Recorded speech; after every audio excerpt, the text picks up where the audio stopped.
So I got really excited. I thought this was actually a microphone that was going on. It's great to be back here in Itzehoe. It's quite amazing the fact that, yes, I've been coming here for many years, and it's the first time I've actually ever been in this bar before. You know, I only thought there was 2 bars in Itzehoe, but it turns out there is many more places to come and visit. Thank you all very much for coming along to this Glenfarclas tasting presentation this evening. It's great for you, so many of you to come out tonight. Hopefully you're going to enjoy some of the whiskies we're going to have tonight, and hopefully you'll enjoy some of the things I'm going to say. Those of you I've met before, great to see you. Those of you I've not met before, very pleased to meet you. My name is George Grant. I'm the 6th generation of my family to own and manage Glenfarclas Distillery. Glenfarclas has been around for a very long time. Glenfarclas was first established in 1836. 1836 is in fact the saddest year of our long established history. In 1836 we became legal. What does that mean? We started paying taxes to the English. So it was a very sad year indeed for our long established history. How long has Glenfarclas been around for? I honestly don't know. I really don't know. Caesar. That'd be really cool, wouldn't it? We have a painting that was done in 1791 that shows the distillery in full working order. There's mention of the distillery in parish records and church records back in the 1760s. But it was actually built, don't know who built it, don't know. But my family's involvement came about in Glenfarclas in 1865. In 1865, my great-great-great-grandfather, John Grant, purchased the distillery for £511.19. Considering some of the bottles of whiskey we're about to drink cost more than 4 times the price we actually paid for the distillery, we think it's worth a little bit more now. So my great-great-great-grandfather, John Grant, passed the distillery on to his son, George Grant, passed the distillery on to his son, George Grant, passed the distillery on to my grandfather, George Grant. If you're struggling with the names here, I understand. He then passed the distillery on to my father, John Grant. Then hopefully one day when he kicks the bucket, he'll pass it on to me, George Grant. Have you a son? No, I decided to break the mold with that. I have 2 daughters. Time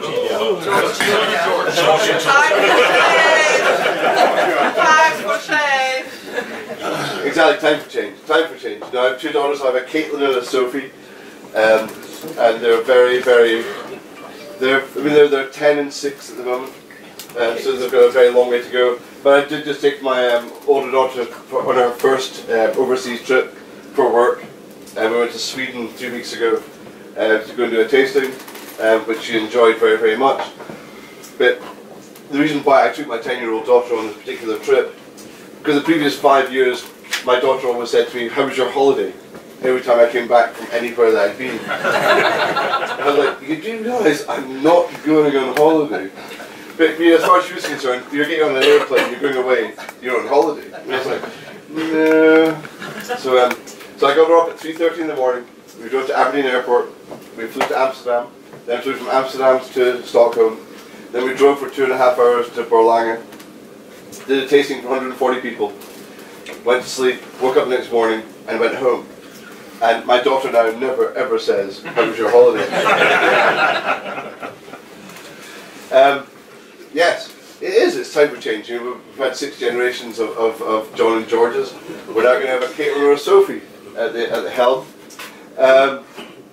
People always say, you know, you're not worried about the fact that you're not going to have the name Grant, you know, running Glenfarclas. And I was like, really? Really? Whichever dumb schmuck ends up marrying one of my daughters, he's going to get a distillery. He will change his name.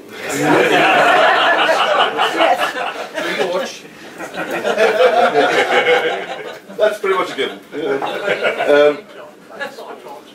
Glenfarclas is doing very well at the moment. Glenfarclas is running very well. Scotch whisky is doing very well. Single malt is doing exceptionally well. Why is it doing so well?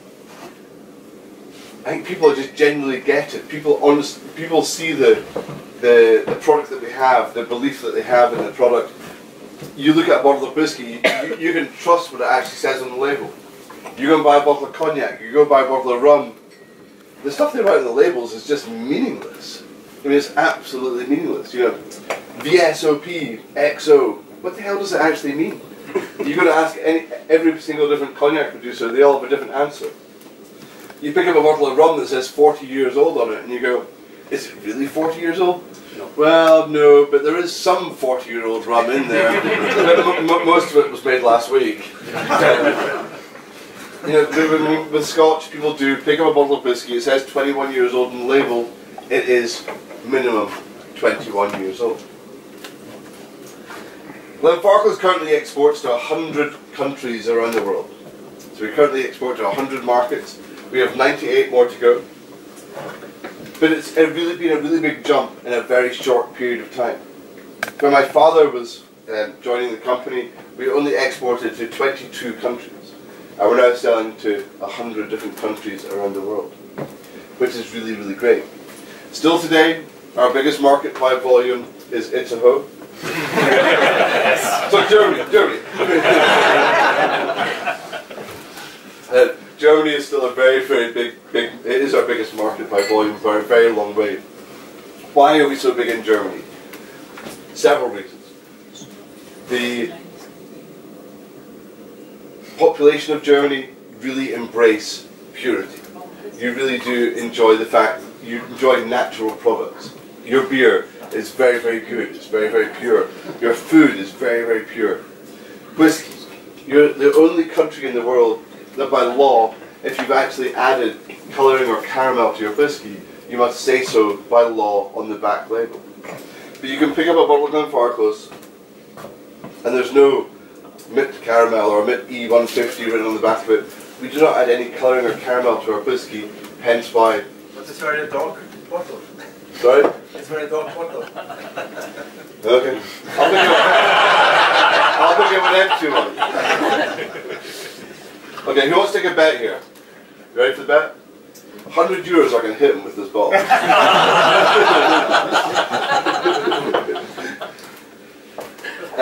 But what's also great about the German market is people like Manfred and his family Yannick.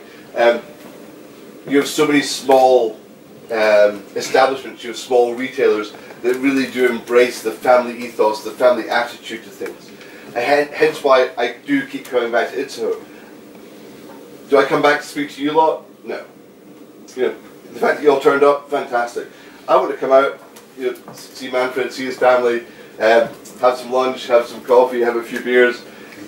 Because when you're dealing with family companies, you really do understand each other very, very well. And the great thing about dealing with any family companies is there's always one person to get an answer from. When you're having to deal with a big multinational corporation, you never ever get an answer quickly, or you never get the right answer. Glenfarclas is, as I said, very, very big in Germany. Our biggest market by value last year was Taiwan. If any of you ever want to go on a whiskey holiday, do not go to Scotland. Go to Taiwan. Taiwan is an incredible market for single malt whiskey. Generally, rule of thumb, every country in the world sells 10% single malt, and they sell 90% blended whiskey. Give or take a percent or two, either way, that's a general rule of thumb. Apart from Taiwan. Taiwan's market is 70% single malt, 30% blend. It's an absolutely incredible place to go and drink whiskey, and their taxes are even less than here. So you can really buy very, very cheap whiskey. A bottle of Glenmorangie, 10 years old. A bottle of Glenfarclas, 105, 12 years old. You're looking at about 12, 13 pounds a bottle. Because there's just zero taxation on the alcohol side of things. So it's a fantastic place to be able to go and drink some very, very good whiskey. It's a far away country. Are you kidding me? Have you ever tried flying to Germany? I pretty much, honestly, I reckon I can get to Taiwan quicker than it would take me to come to Itzehoe.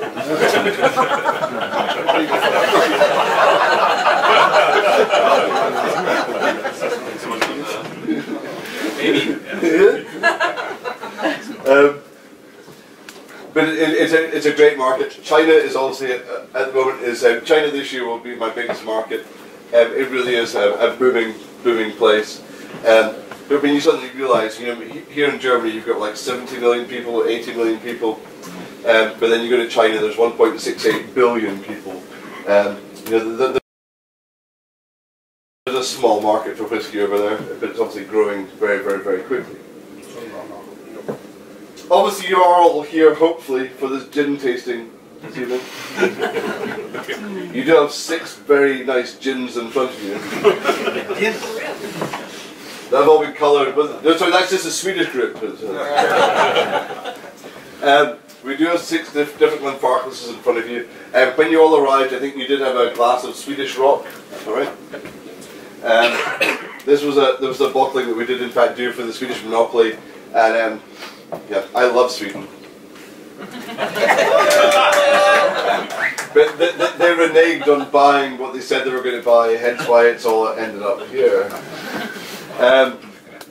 It's a really nice 10-year-old version of Glenfarclas. Nice, easy drinking whiskey. Hopefully you enjoyed that. Great, moving on. The first whiskey on your mat, number 1.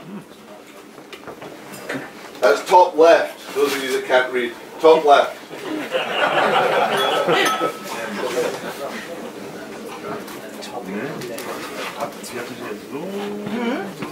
Top left. Top left. It's number 1 under the glass, Peter. Number 1, Peter. I have no glasses, I can't read. Top left. There's always one. The first thing you want to do with any Glenfarclas is admire the colour. At Glenfarclas we do not add any colour or caramel to our whiskey, as I did explain. The next thing you want to do with Glenfarclas is nose the whiskey. Now, if this is your first alcoholic beverage of the day,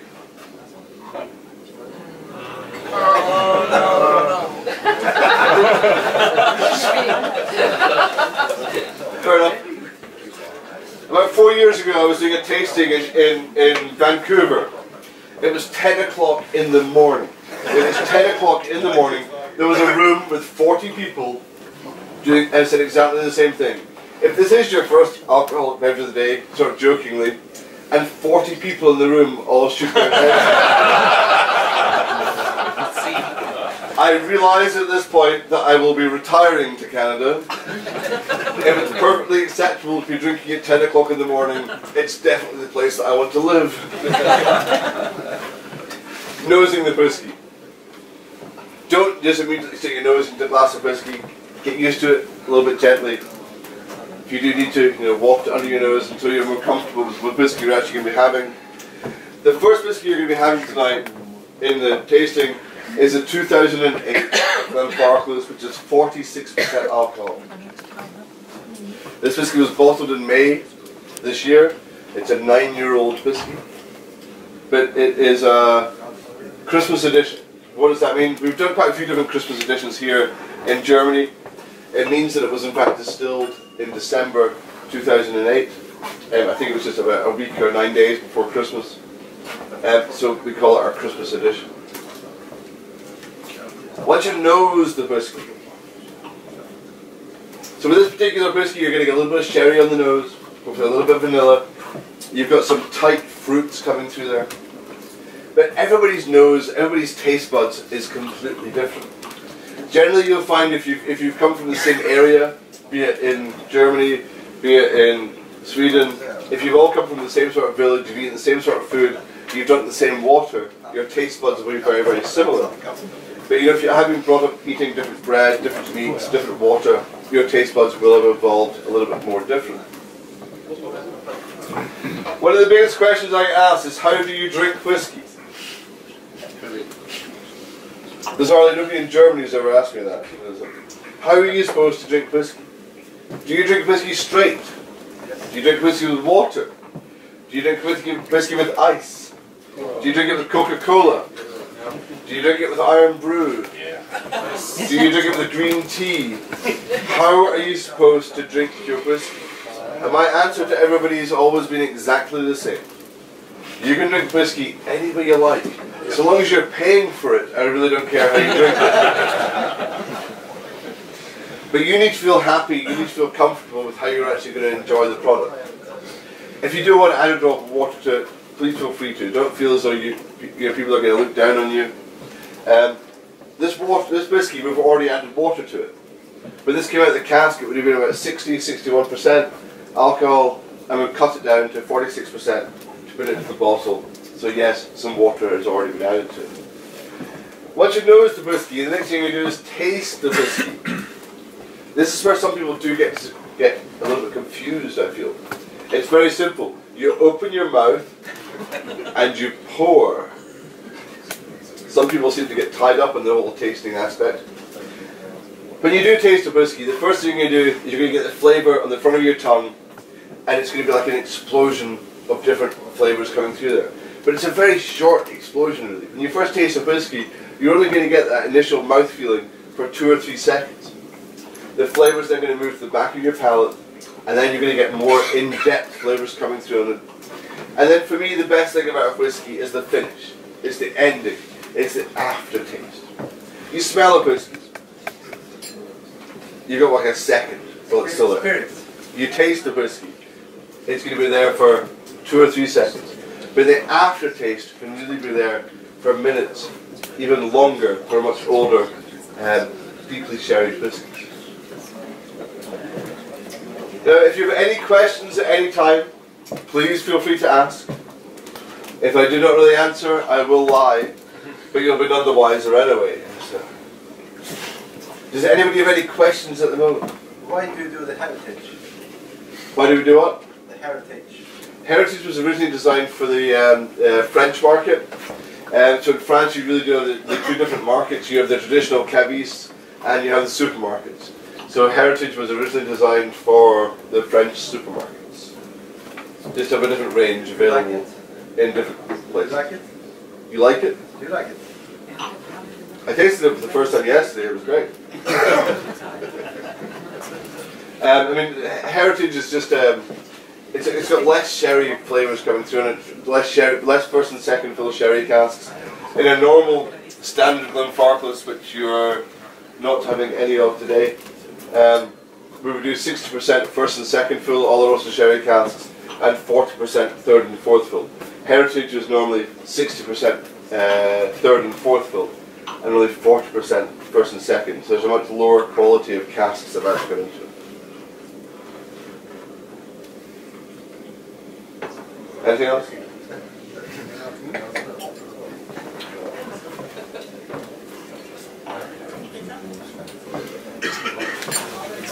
So Glenfarclas is expanding. How are we expanding? Are we making any more whiskey? No, we're not making any more whiskey, but we are laying down an awful lot more whiskey. If you look at our history, 60 years ago, 95% of the whiskey we actually made, we were selling to blenders. We would have sold it to Inverhouse, we would have sold it to Ian MacLeod, we would have sold it to Diageo, sold it to Chivas. Today, about 30% of the whiskey we actually make, we still sell to blenders. But more and more every year, we're laying down for Glenfarclas for the future. Making whiskey is a really difficult thing to try and explain to people, especially bankers. If you can imagine the fact, okay, we want to expand the business in 10 years' time. That means I need to buy more wood today, I need to build more warehouses today to be able to store and mature the whiskey. It's a very long-term view. At Glenfarclas we only use sherry casks, we only use Oloroso sherry casks. We use first, second, third, fourth fill casks, after which period of time we will get rid of the casks because in our opinion they are no good anymore. But these particular casks are very, very, very expensive. Each cask is going to cost us about a sherry butt is going to cost us about €800 per cask, or about $1,000 US. each. So they're very, very expensive, especially the fact we have to buy them today, and sometimes we have to wait 30, 40, 50 years before we can actually get any liquid out of them to actually see a return coming through. Whiskey is really taking off. Why is whiskey really taking off? I have absolutely no idea. There's not one thing you can put your finger on and go, this is what happened. When I first joined Glenfarclas 21 years ago, it was almost impossible to sell whiskey. You know, even if you were trying to give it away, people wouldn't even take it off your hands. The market did change dramatically. We've seen a massive boom that's really come through, and it's been fantastic. I mean, when I first started going to the US, you walk into a liquor store over there, which are massive stores, they'd have 3 aisles just full of vodka, flavoured vodka, coloured vodka, different types of vodka. Today, you're probably down to about half an aisle for vodka, but the brown spirits aisle has expanded to 2 aisles. So you're seeing much more whiskey, much more rum, much more bourbon, much more brown spirits really coming through, which is truly, truly fantastic. Where are we going to see continued growth in Germany? For Glenfarclas. Germany is one of those amazing markets for us. It really, really is. It really does not seem to matter what happens here in Germany. You know, the fact that you have a politician, or you don't have a politician, or you have to go to the elections again. You have no immigration. You have 2.5 million people immigration. You build a wall, you take the wall down. It really doesn't seem to matter. Sales here in Germany do just increase by generally 5% every year. It's an absolute phenomenal market. Other markets, yes, you see massive spikes one year, but then you see massive decreases the next year. At the moment, the USA is becoming a very big market for Glenfarclas. Last year, our sales in the USA increased by 125% in 1 year. How did that come about? Primarily, we got put onto United Airlines. United Airlines took Glenfarclas 12-year-old miniatures, and in a 15-month period, they ordered 1.2 million miniatures of Glenfarclas 12-year-old. That's a lot of miniatures. And the way I had to work it out in my head was, okay, million miniatures. Let's say there's 100,000 people that have drunk those million miniatures, you know, about 10 each. But then you've also got to hope that like 2 or 3% of the people that actually drank it on the plane remember it, and then they'll actually go and buy a bottle thereafter. And it really has started to happen. You really have that big knock-on effect. At Glenfarclas, we do not do any marketing. Marketing is something that my father does not believe in. My father is a very strange person, if you've ever met him. But I used to work in the sales and marketing office at Glenfarclas. I had a big brass plaque on my door that said Sales and Marketing Office. My father one year, it was about 4 or 5 years ago, ordered a new plaque, exactly the same size, and he came down on Christmas Day and he switched the plaques over because he knew that nobody would be there on Christmas Day. So he came down with a screwdriver, took the plaque off the door and put a new plaque on the door. So my office used to be called the Sales and Marketing Office. The sign on my door now says Sales Office. And after about 4 months I finally noticed the fact that the sign is what's the deal with that then? To which my father said, we don't have a marketing office anymore. And I was like, so you change the plaque and that's it. You don't actually tell anybody that we don't have a marketing office anymore. Yeah, that's enough, that's all we need to do. Because my father firmly believes that marketing people spend money, salespeople make money. So I now work in the sales office. And everyone always says, but you need to do some sort of marketing. And I was like, no. We now do sales support. Or we do sales incentives. Or we do sales point of sale. You know, it's everything that used to be called marketing, we just have to rename. It's a very bizarre place to go and work. Are you all ready for the second whiskey? You know, nobody's ever said no to that question.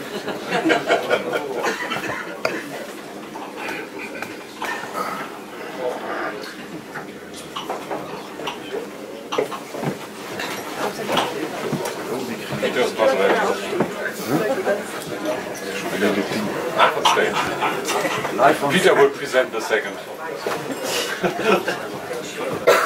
It's like going away with children, yes? I have just one question about this more and more complicated sherry cask market. Yes. Because we hear strange things about fresh casks which are filled by the companies with sherry and lie there for 2 years and they are said to be a sherry cask. Yep. Your casks are really Jerez casks or not? Yes, they're really here with sherry casks. Because there is a big difference if you have an old Jerez cask or a new make cask which was just filled with some sherry. So the casks that we're getting all come from Jerez, Spain, come from a company called Jose Miguel Martin. The sherry casks that we are getting from Glenfarclas have generally held sherry between 5 and 7 years. You're talking about, which is what we're going to taste in the last couple of whiskies, yeah, those sherry casks were used for decades, and they don't exist anymore. The sherry companies now. How many of you drink sherry? We started it because of the whiskey. So my grandmother used to drink sherry every day. Every day my grandmother drank sherry. And but now, I mean, at home, we probably have 1 bottle of sherry a year. You know, at Christmas time we have a bottle of sherry. It's just not a common drink. The company that we're buying a sherry cask from, yes, they're still using European oak. They're still maturing sherry in them. But it's got to the point now where they actually throw the sherry away so we can buy the casks. The sherry that was actually got into them, they can't sell, they can't do anything with it, and they will literally pour it down the drain. So the money they make of the casks, not of the sherry. Correct. Unbelievable. As I said, if you're paying €800 for each one, and I'm buying, I mean, I'm a small distillery, and I'm buying 5,000 of them every year. You know, it's a lot of money. How big are your sherry casks? Primarily we buy sherry butts, which are 500 litres, but we also buy sherry hogsheads, which are 250 litres. We talked earlier today, do you do bourbon? Nope. Yes, there's Glenfarclas bourbon casks out there, but we didn't fill them. So generally, we will, as I said, we will sell to blenders. We send it to them in bulk. It will go in a tanker, and then they will put it into bourbon wood. And yes, occasionally you'll see some of these ending up back on the open market. Glenfarclas has never filled into them for almost 50 years. Have you tasted? Yeah. How is it? Shit.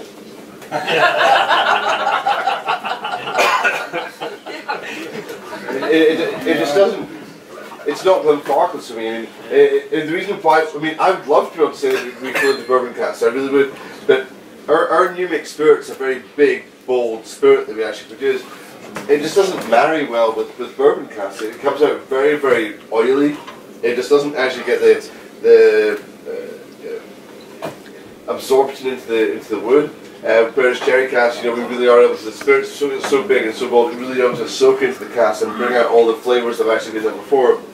With the bourbon wood, American oak, it's a much tighter grain, and our spirit just doesn't marry with that at all. Have you tried other sherries? Yes. From Oloroso, PX or Unterwegs? Yes.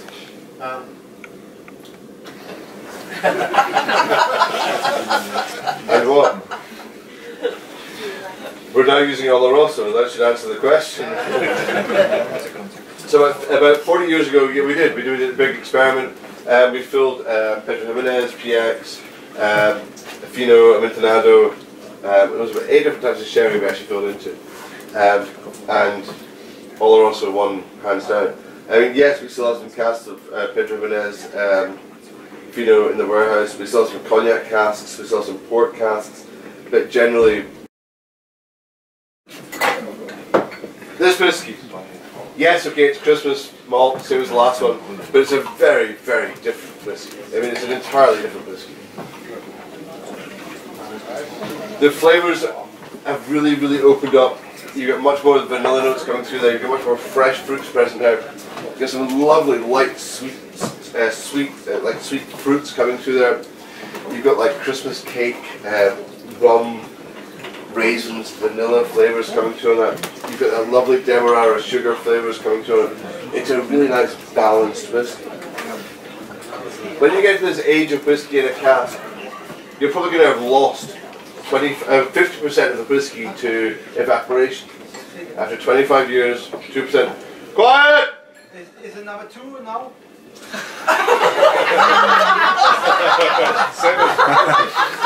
200 euros, 200!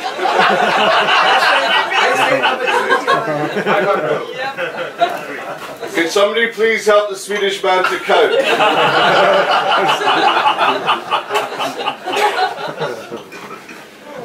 Zwei. You have to say två. 3 in Sweden. Uno, two.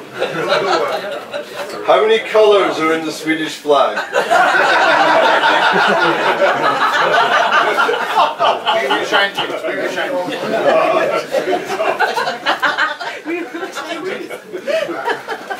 2,5. Ray.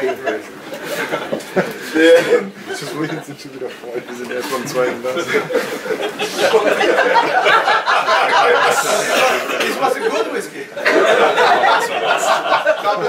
It was a good audience as well. The whiskey of this age is very, very good. 25 years old though. It's a second whiskey. After 25 years you've lost almost half the whiskey to evaporation. You're starting to get that light oxidization coming through on the whiskey.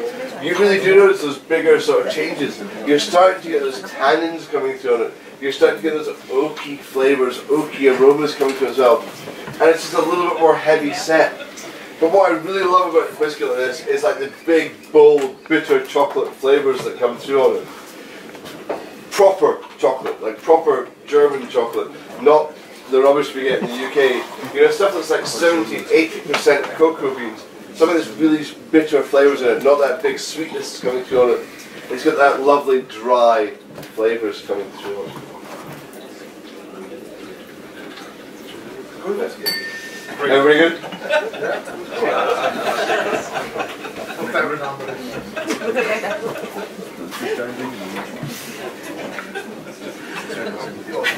Do we have any questions after the second whiskey?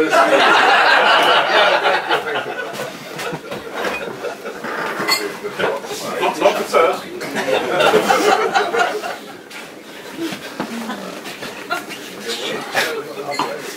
So it's been quite a busy year so far. I'm currently here in Germany apparently. Last week I was in Asia. I was over in China and Taiwan. And next week I've got a couple of days in Glasgow, then I'm going to enter France to see my distributor down there. Travelling the world doing this job is very, very tiring, especially when you get lots of sweets come to your tasting. Every week? At the moment it feels that way. Where you go next time? Josh, where you go next time? Yeah. I'm going home and deleting my Facebook account. Nobody will ever know where I'm going ever again.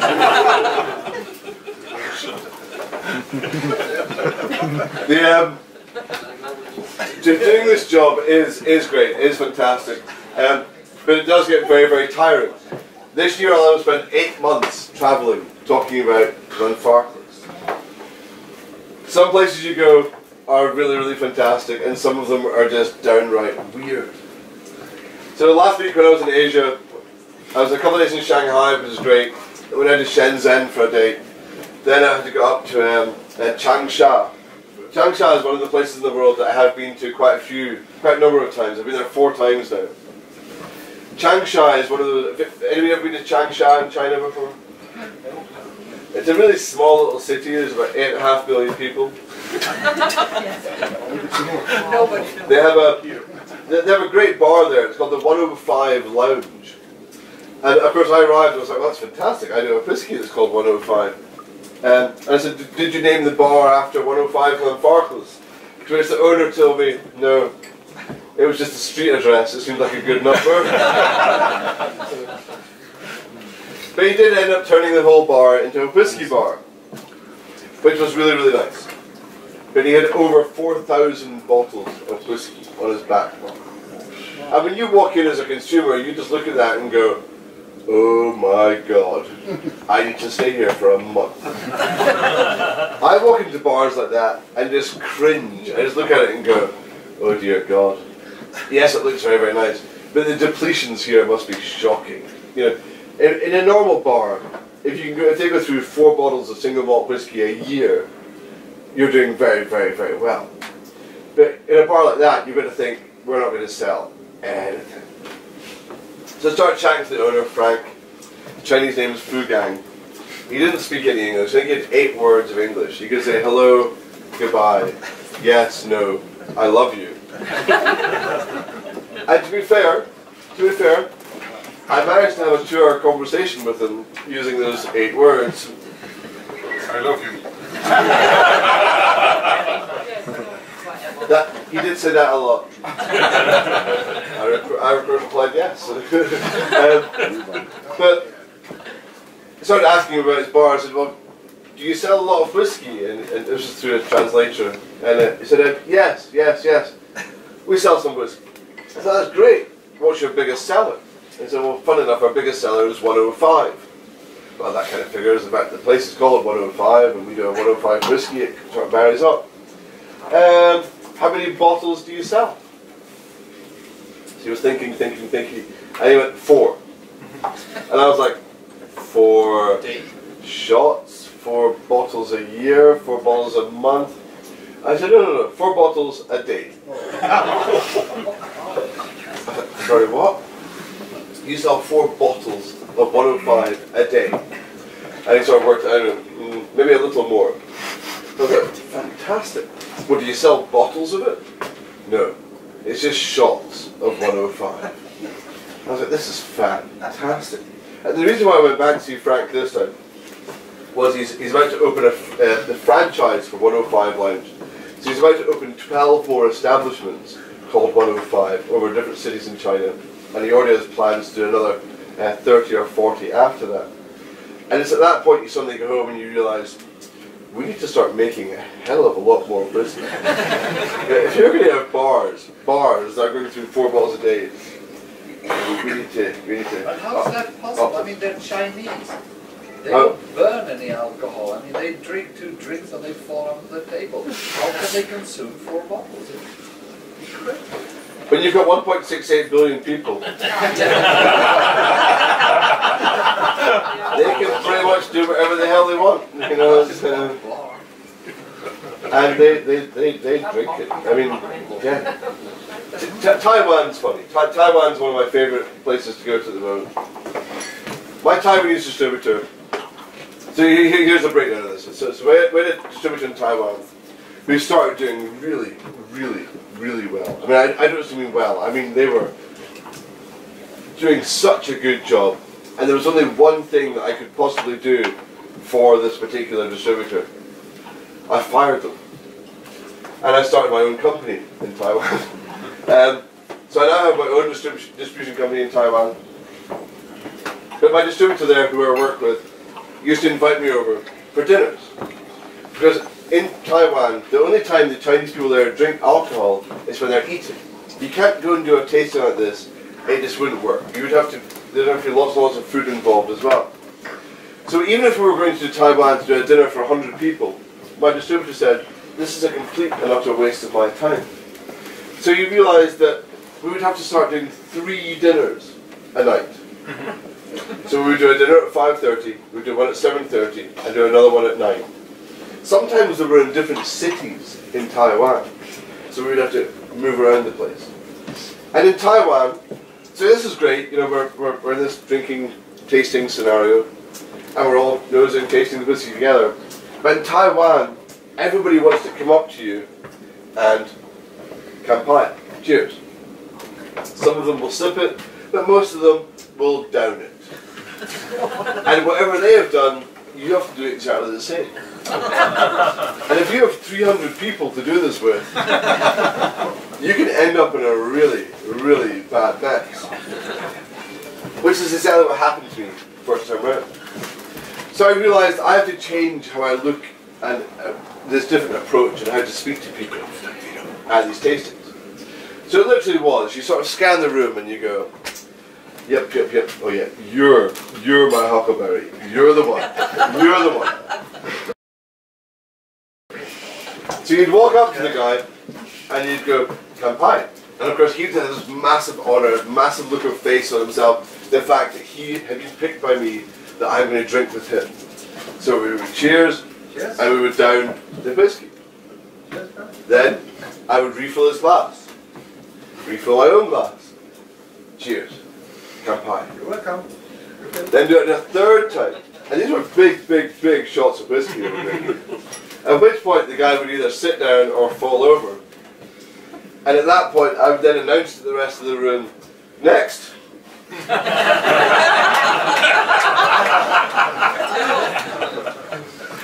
Because I realised I could not drink 300 shots of whiskey. I tried and I failed. But I could drink 9 shots of whiskey and still be better off than everybody else in the room.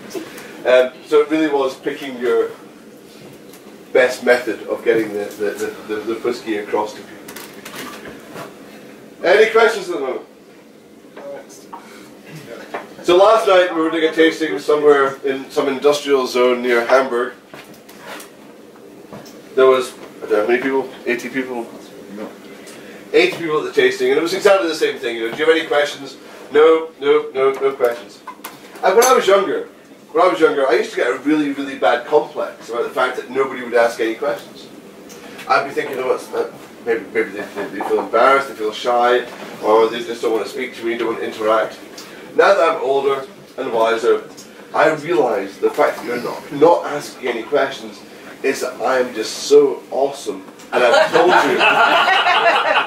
told you all the information you need to know.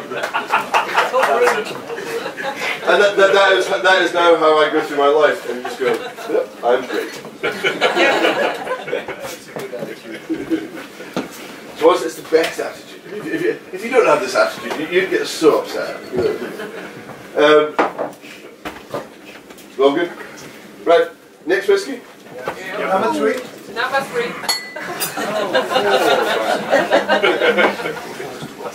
Numbers.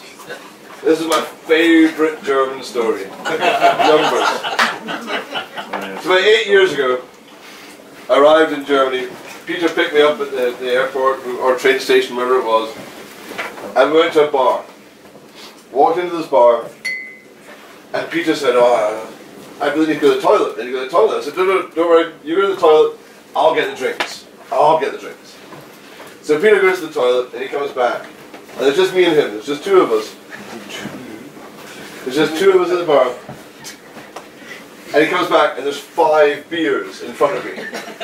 And Peter looks at me and goes, George, why is there 5 beers? And I was like, well, turns out the waitress didn't speak any English. No English at all. And I suddenly realised that I didn't actually speak any German. And he's like, right, why is there 5 beers? Well, I realised I only knew 1 number in German. And he looked at me and went, well, what number was that? And I was like, well, I knew 105 from 105. So I figured 5 had to be 5, 100 was 100. So it was either going to be 100 beers or it was going to be 5. Peter sort of looks at me, didn't say anything, just sort of nodded and went, okay. Which was perfectly fine, until we'd finished the 5 beers. An idiot over here then said to the waitress, yeah, same again.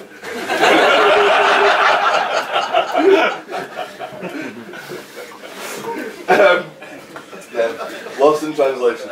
The next whiskey, which is number 3, that's dry. Eins, zwei, drei. Yeah, perfect. Yeah. Top right. And now in Swedish. Who cares? Why?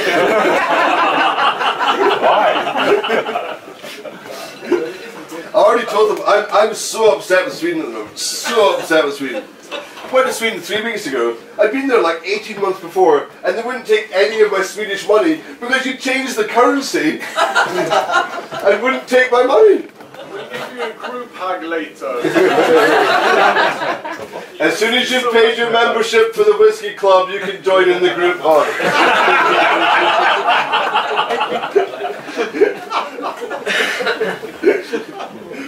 Otherwise, there's us and there's the outside the group.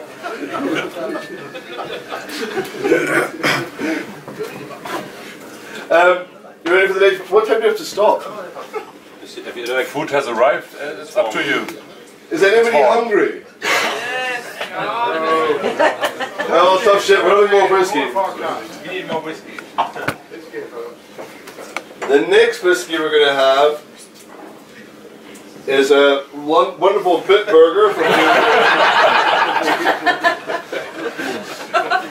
Number 4. Beer tasting. Yeah. Have you ever been to a beer tasting? Yes, yeah. It's kind of fun. I went to a tequila tasting once, but it just went horribly wrong. Too much citrus. Yeah, it didn't end well for anybody. Number 3, the third whiskey. That's top right on your mat. Top right. Thank you. Does anyone need a diagram drawn on this one? This is part of the famous Scots selection that we do here exclusively for the German market. You're getting the picture here for all these exclusive different bottles. These always do make me laugh.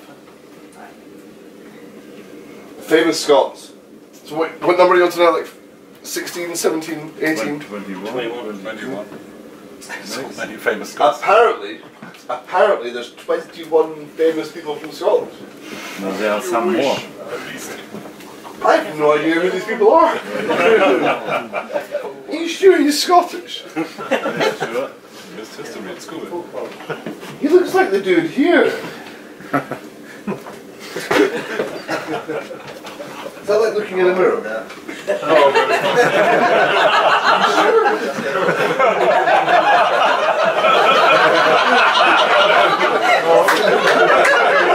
It's red part.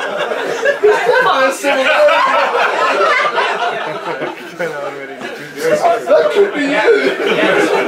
It's rather like Karl Marx. My bottles. The empty one. This particular range has been absolutely fantastic to be able to be here in Germany, and it started off about 15 years ago as the famous Scots selection, and it's something we've managed to replicate every 8 or 9 months. We do another famous Scots selection now. The first one that came out, it was a single cask, was the first one we actually ever did, and then after that it became 1,200 bottles. We're now up to I think 3,000 bottles for each of the famous Scots selection, just because it has sort of grown legs and more people do want to drink them, buy them, and throw them at Swedish people. Is it the last one?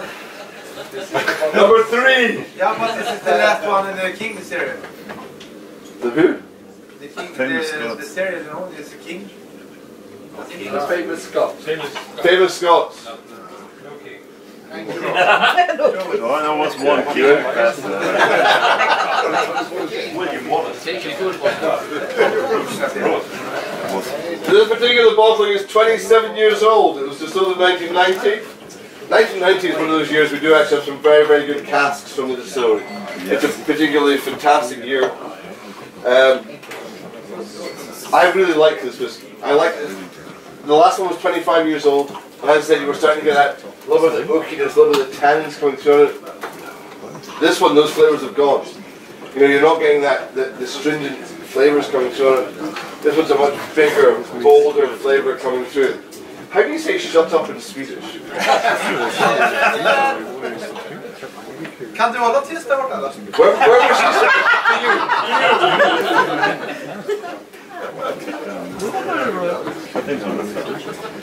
The flavors of this one, though, if you can, I know it's going to be very, very difficult for you. If you can, restrain yourselves. Save a little bit of this whiskey.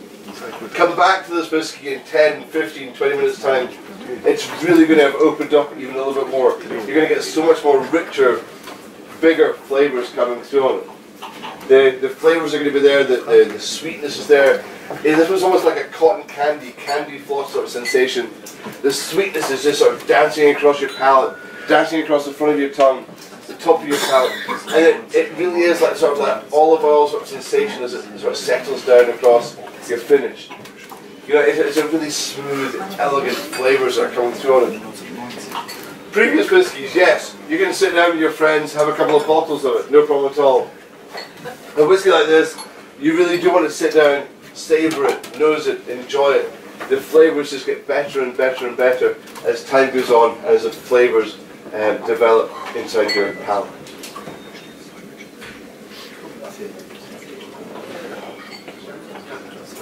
Any questions? You are awesome. I know. Are you?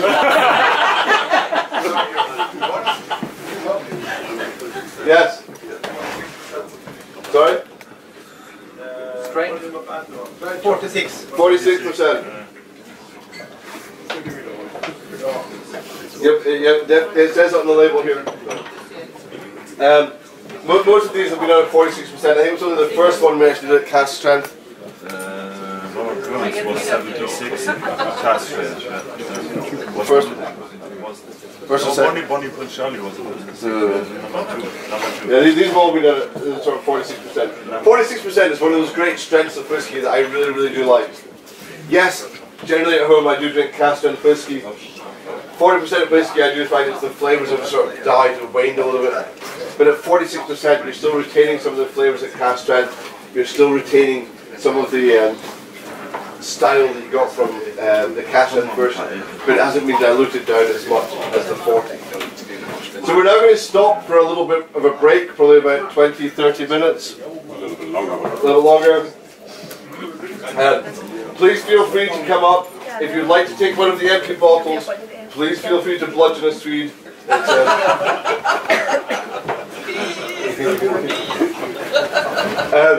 Please enjoy the break. If you get any questions, again, I'll be wandering around or I'll be at the bar.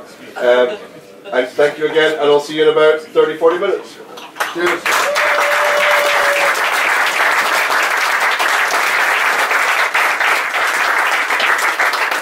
Thank you, George, for the first part of a great whiskey entertainment combined with great whiskies. We started young. We had a 25 and 27-year-old. My promise is we will have older stuff in the second part of this evening. We will move to cask strengths and we will have older whiskies, older than 27, something like this. Just the information, if you like to have some beer, please order, pay afterwards. We are prepared for a little snack and maybe outside for a smoke, and we will meet again in about 30 minutes, I think. Thank you very much so far.